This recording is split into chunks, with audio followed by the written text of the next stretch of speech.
Bonjour à toutes et à tous et merci d'être avec nous. Aujourd'hui, dans leur mouvement global de transformation, les entreprises bougent logiquement vers le cloud public. Elles transforment et elles déplacent leur SI, mais elles déplacent également leur ERP qui au début était sur site et qui bouge, et qu'elles déplacent petit à petit vers le cloud public. Avec quels bénéfices? Eh bien, c'est ce que nous verrons tout au long de cette émission, décliné en 3 temps forts. Dans un premier temps, nous verrons pourquoi SAP S/4HANA est une solution de rupture. Nous verrons également comment accélérer l'innovation grâce à SAP S/4HANA. Et puis, dans un troisième temps, nous verrons comment favoriser la création de valeur grâce aux données et grâce notamment, toujours, à SAP S/4HANA. Et pour évoquer tout cela, nous sommes aujourd'hui avec 3 invités. Je commence par vous, André. Vous êtes donc André Baveux, président d'Augusta Reeves, un intégrateur de services SAP. André, bienvenue. Merci. Nous sommes également avec Étienne Blanc. Étienne, vous êtes ingénieur d'affaires chez Augusta Reeves. Bonjour Étienne. Bonjour.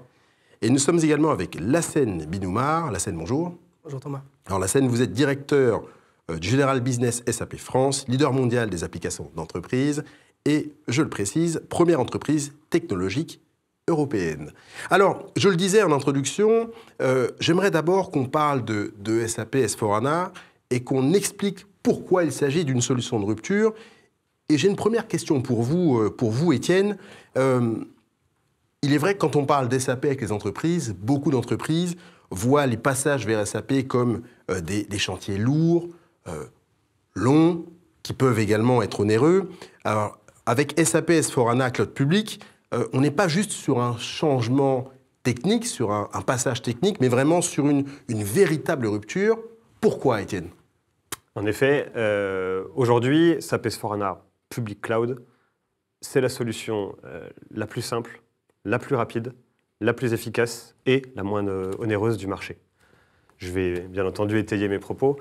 La plus simple parce qu'aujourd'hui, on embarque une expérience utilisateur avec tout ce qui se fait de mieux sur le marché. On a une page d'accueil, une liste des tâches personnalisées et personnalisables. On a une navigation drill down, ça veut dire qu'on a une capacité à remonter la source de la donnée jusqu'à la source.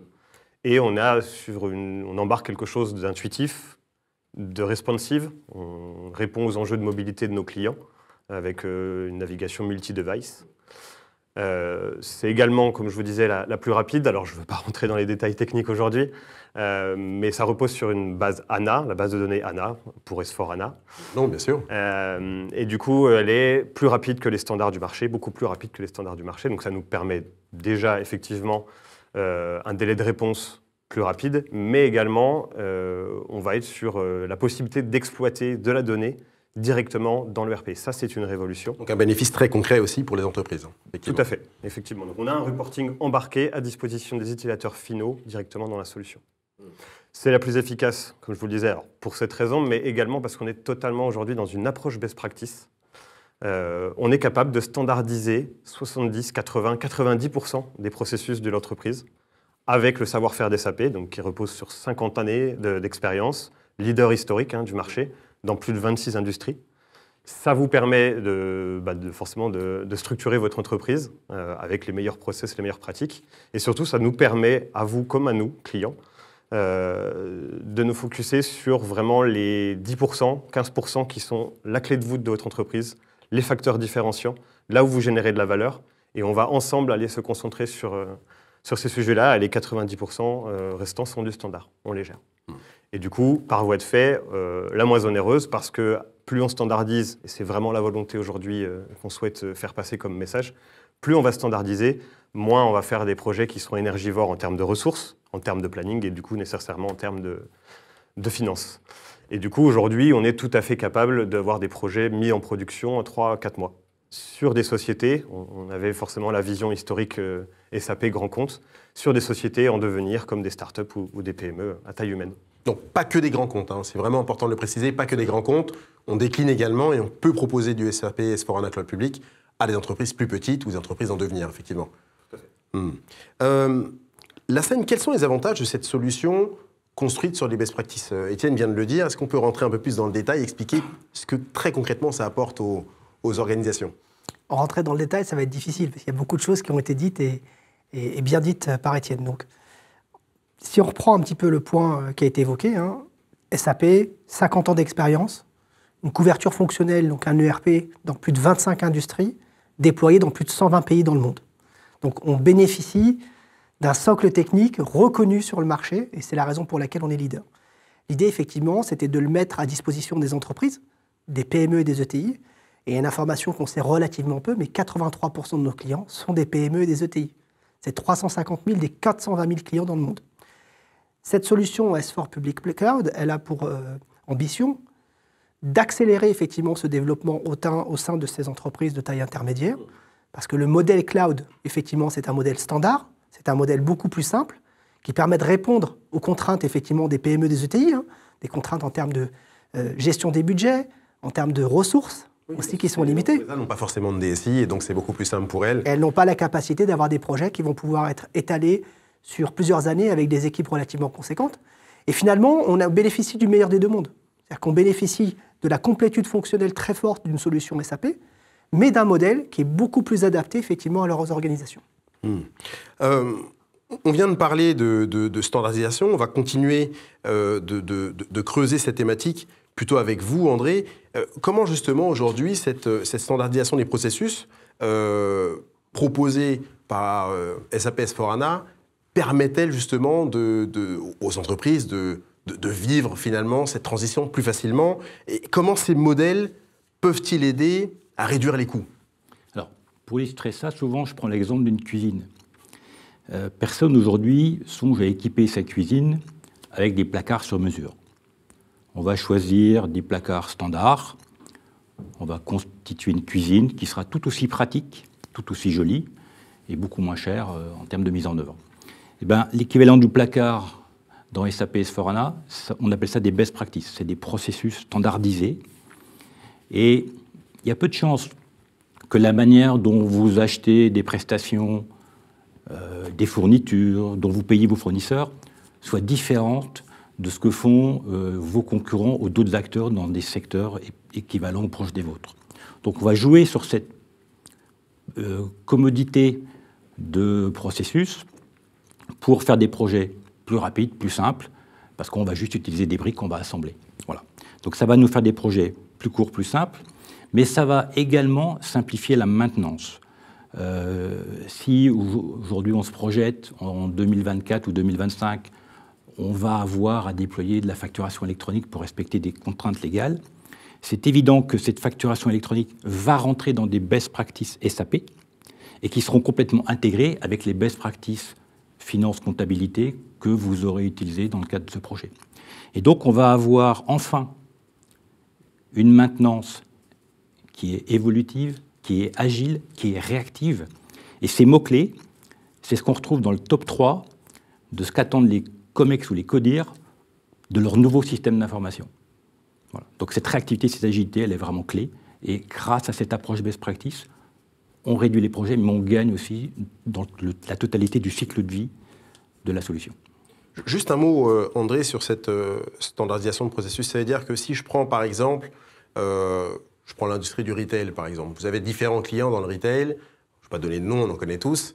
C'est-à-dire que ce que vous pouvez proposer à un client, vous n'avez pas besoin de faire du sur-mesure pour un autre. Vous pouvez prendre les mêmes briques, les assembler et répondre aux besoins de ce client. C'est ça, c'est l'idée. C'est exactement ça. Il y a une majorité de processus qui peuvent être standards. Voilà. Et c'est une simplification énorme et c'est une révolution. Voilà. Et par contre, on se focusera sur quelques processus différenciants, mais sur la masse, je prends l'exemple de la comptabilité. La comptabilité, c'est normé. Il y a de fortes chances que la comptabilité de tous les clients puisse utiliser presque tous les best practices disponibles. Puis après, on va les colorer retail, industrie, fabrication, que sais-je. Voilà. Mais cette standardisation, c'est vraiment ça qui transforme nos projets. À titre d'exemple, on arrive à réduire par 4 le temps de mise en œuvre d'un projet par cette approche best practice. Donc c'est une vraie révolution. C'est une vraie révolution. Ça, c'est une réponse, Lassène, par rapport aux personnes qui aujourd'hui ont déployé un SAP sur site, on en parlait au tout début, avant cette émission. C'est une réponse par rapport aux gens qui ont un SAP qu'ils ont vraiment réglé au plus près, ils ont vraiment fait du sur-mesure. Donc cette standardisation doit permettre justement de doit leur permettre d'aller plus vite finalement et doit constituer justement un élément pour les convaincre, en tout cas pour les plus réticents. C'est un élément différenciant. C'est-à-dire qu'en fait, l'approche aujourd'hui, c'est ce que évoque aujourd'hui André, c'est une approche par analyse d'écart. Donc, ce qui veut dire que finalement, on vient avec une solution qui est éprouvée, qui est reconnue sur le marché. Il ne faut pas oublier que SAP a un taux de pénétration de 95% sur le Global 2000. Donc, vous prenez 2000 plus grandes entreprises dans le monde, 95% utilisent SAP. Donc, on bénéficie de cette expérience-là, on sait couvrir ces processus, et donc on ne vient pas avec une approche qu'on appelait feuille blanche, pour dire expliquez-nous ce que vous faites, on va déployer des processus. On vient avec une solution éprouvée, et sur lequel on va uniquement travailler sur ces écarts, sur ce fameux placard de coin qui ne rentre pas dans le standard, parce que tout le reste est standard et tout le reste rentre dans la brique. Et à partir du moment où tout le reste rentre dans la brique, automatiquement, et qu'on travaille que sur les écarts et ce qu'on a validé est déjà acquis, en termes de simplicité et de mise en place, c'est beaucoup plus rapide et beaucoup plus simple. Donc, on gagne effectivement, vous êtes d'accord tous les deux, on gagne du temps. La scène, toujours vous, comment cette intelligence embarquée dans SAP S/4HANA permet-elle aux entreprises de répondre aux défis du big data? Alors, on va prendre déjà un principe de base qui est une différence entre SAP et pas mal de ses concurrents. C'est que cette intelligence, on l'embarque dans notre ERP. C'est-à-dire qu'on n'a pas cette intelligence à l'extérieur et où on ne se pose pas la question de savoir comment on va intégrer cette intelligence dans l'ERP. L'intelligence est déjà dans les processus de l'ERP. Ce qui veut dire qu'aujourd'hui, si je prends un exemple qui est celui de Caterpillar, on est en capacité, grâce aux connecteurs qu'on met dans leur machine, d'identifier une surchauffe de pièces, ce qui va permettre de lancer tout de suite un ordre de maintenance dans les systèmes et d'aller regarder dans les stocks si le produit est disponible. Et donc, tout ça est de manière intégrée et tout ça est déjà à l'intérieur du système. Donc, cette intelligence, elle est déjà embarquée dans l'ERP, c'est ce qu'on appelle l'ERP intelligent. Ensuite, il faut savoir que c'est plus l'exploitation de ces données-là qui est important que le volume de ces données. La question du volume de ces données ne se pose pas chez SAP. On va prendre un exemple très simple. La NBA, toute l'analytique de la NBA est sur SAP, c'est-à-dire que quand vous allez sur le site de la NBA, vous êtes en capacité d'aller voir le panier d'un joueur X contre telle équipe à telle période. C'est 65 millions de pages web consultées par an. Donc aujourd'hui, la volumétrie de ces données, la gestion de la volumétrie de ces données n'est pas une question. La question, c'est qu'est-ce qu'on en fait? Comment on l'intègre et comment on la valorise? Et il y a 3 principes chez nous. Il y a un principe numéro 1 qui est de dire il n'y a pas de question en termes de volume de données. On avait pris l'exemple de la NBA. Le deuxième point, c'est quelle est la véracité de cette donnée? Et comme cette donnée, elle vient de l'ERP source, elle n'est pas contestable, puisqu'elle vient de votre propre système. Et le troisième élément, c'est l'intégration de ces données. Il n'y a pas de question d'intégration de ces données parce qu'elles sont déjà dans l'ERP. Et donc, automatiquement, on est sur une logique qui est très avantageuse pour les PME et les ETI parce qu'elles vont exploiter effectivement toute cette force et toute cette intelligence.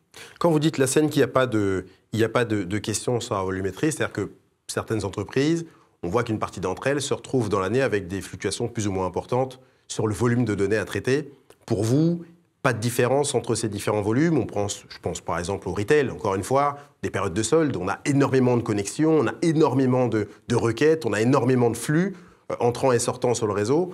Pour vous, ce n'est pas vraiment une problématique. Vous gérez tout à la volée et quand le besoin s'en fait sentir, vous augmentez les capacités, ainsi de suite. Exactement. La logique de S/4HANA Public Cloud, c'est de travailler avec les hyperscalers du marché et de mettre à disposition effectivement des systèmes qui, en termes de capacité, sont largement au-delà des attentes que peuvent avoir les clients. Et encore une fois, je reviens sur un principe de base, qui est celui que notre historique, c'est avec les grands groupes. Le premier projet ANA qui a été développé en 2006-2007 était avec Colgate, au niveau mondial, sur lequel déjà on devait traiter des volumes de données qui étaient relativement importantes. Donc on sait qu'il y a une explosion de ces données, elles doublent quasiment chaque année, mais que si on sait traiter cette problématique-là au sein d'un grand groupe, on saura sans aucune difficulté le traiter au sein des ETI. Et ce qui concerne aujourd'hui les ETI, encore une fois, c'est plus l'exploitation de ces données. Qu'est-ce que j'en fais? Comment j'en tire du bénéfice? Comment je les valorise? Que la problématique de gestion de volume elle-même. D'accord. Dans ce contexte, comment évolue le rôle d'intégrateur, André?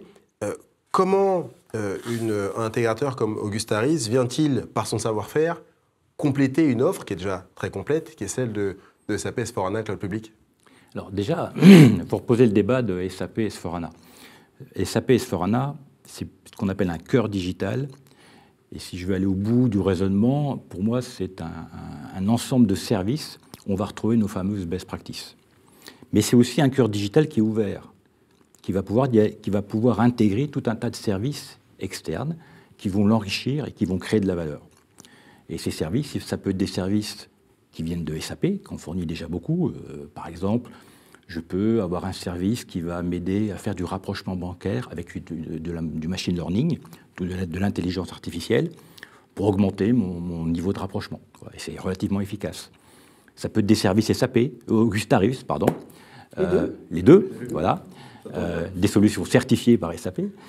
Par exemple, c'est de la saisie de temps ou d'activité, mais dans un monde totalement en mobilité. Voilà. Mais ça peut être aussi des services produits ou proposés par des tiers. Par exemple, je peux aller chercher une notation crédit client auprès d'un organisme financier qui me renverra une note et qui me permettra d'accepter ou pas des plafonds de crédit client. Et donc, quand on se présente aujourd'hui Augustaris, on se présente comme des intégrateurs de services. Parce que le mot intégrateur a été un peu galvaudé et je trouve qu'il retrouve tous ses sens de noblesse aujourd'hui. Parce qu'on est bien évidemment responsable de l'intégration de tous ces services.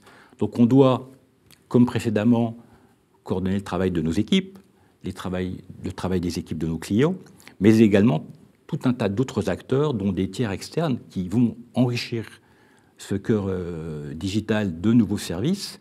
Et nous, on est responsable du service global qui va être apporté, ou de la solution, voilà, de la cohérence de l'ensemble. Et c'est parce qu'on est aujourd'hui capable d'enrichir ce cœur digital de tout un tas de services qu'on crée encore plus de valeur avec ces nouveaux systèmes d'information. Bien, je propose de passer. On a effectivement parlé données. J'aimerais maintenant on rentre vraiment un peu plus sur le sujet de la donnée. Et c'est la troisième partie de notre émission. Et on va voir ensemble justement comment favoriser la valeur de cette donnée. Et je me tourne vers vous, Lassène. Vous le disiez tout à l'heure, hein, aujourd'hui, grâce à un SAP, on peut prendre directement les données dans la solution. Ça permet bien sûr aux entreprises d'aller plus vite, et à SAP, S/4HANA de s'adapter effectivement plus rapidement.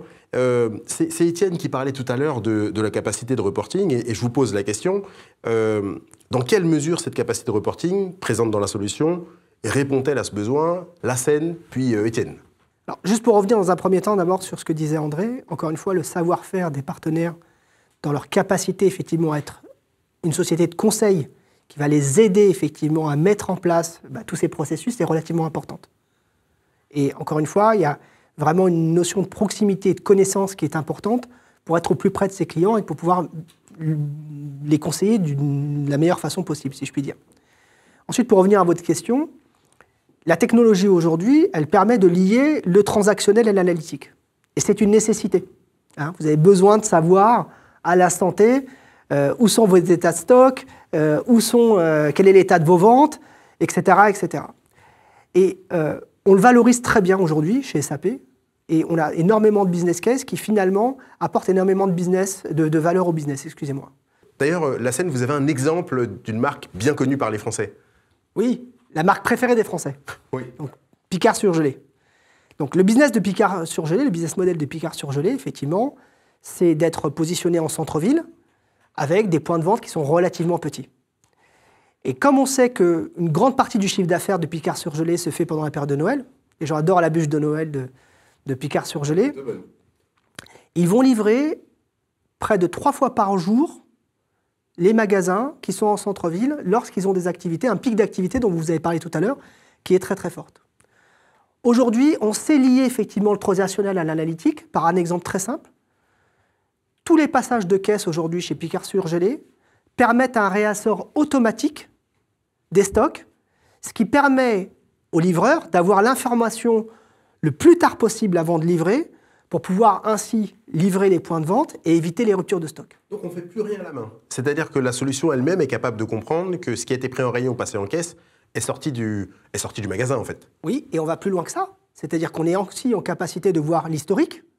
L'historique, l'année dernière, sur des produits qui sont très bien vendus, l'historique à la semaine, par rapport à des données qui peuvent être externes, pour dire, finalement, on va réajuster le stock pour pouvoir mieux répondre à la demande. Et c'est cette flexibilité-là qui est attendue, c'est-à-dire que la force de l'analytique avec le transactionnel, c'est d'avoir tout en un et de pouvoir réagir très très vite et être au plus près finalement de la demande. Étienne, votre avis sur cette question? C'est très important ce que dit la scène, et je rebondis là-dessus. On parle de transformation digitale, un peu à toutes les sauces, et on ne sait pas vraiment ce que ça veut dire. Je pense que c'est une illustration parfaite de cette situation. Historiquement, on avait 70% des utilisateurs d'un ERP qui saisissaient de la donnée. Aujourd'hui, ça s'est fait progressivement, mais après 15 ans de transformation, on arrive à 70% de personnes qui vont bien entendu valider, vérifier la donnée, mais surtout passer du temps à analyser et exploiter cette donnée. Donc, on entend transformation digitale, entreprise intelligente, mais c'est ça, en fait, aujourd'hui qu'on voit. Et c'est en ça que SAP, S/4HANA Public Cloud, va répondre à cette problématique et à cette transformation via la base ANA. Donc, la base ANA, la base de données ANA, elle embarque du big data, ce qui nous permet d'avoir un reporting embarqué, opérationnel pour les utilisateurs.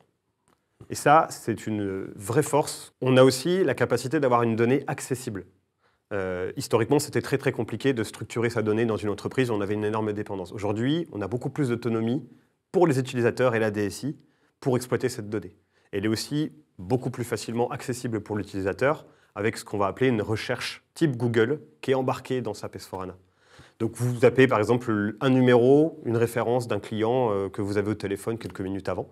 Vous tapez le numéro même partiellement et en quelques secondes, SAP est capable de vous afficher de manière structurée tous les éléments qui sont en lien avec ce numéro-là, cette information-là. Donc vraiment une recherche vraiment simplifiée. Hein. Une recherche simplifiée et très puissante. Et avec cette navigation drill down qu'on évoquait un peu plus tôt, on peut aller remonter cette donnée jusqu'à la source. Donc on a vraiment une accessibilité, une pleine exploitation pour l'utilisateur de cette donnée. Ces exemples-là, ils illustrent vraiment bien la transformation dont on parle. Et ce n'est pas fini parce que SAP, Public Cloud, est mise à jour tous les 3 mois. Donc on va avoir encore des nouvelles fonctionnalités, de l'innovation et également la garantie d'avoir un suivi des dernières obligations légales.